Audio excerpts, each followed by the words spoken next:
Nu trodde hon att jag tog en bild här, men det var inte det jag skulle göra. Jag såg i ett kommentarsfält att ni undrar hur man uttalar den här tjejens namn. Så nu ska hon få göra det. Hur uttalar man det? Hej, vad heter du? Margot, hej allihopa. Margot heter jag. Stavas M-A-R-G-A-U-X. Dasha trodde jag att det hette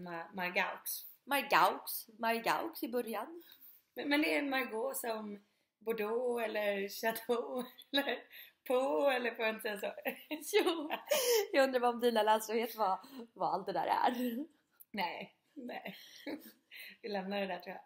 Ditz heter jag efternamn. Ditz. D-I-E-T-Z. Så om ni vill googla henne eller så. Och här är Tiara. Ja. Men jag hoppas att jag hjälpte er att svara på er fråga hur man uttalar Margot.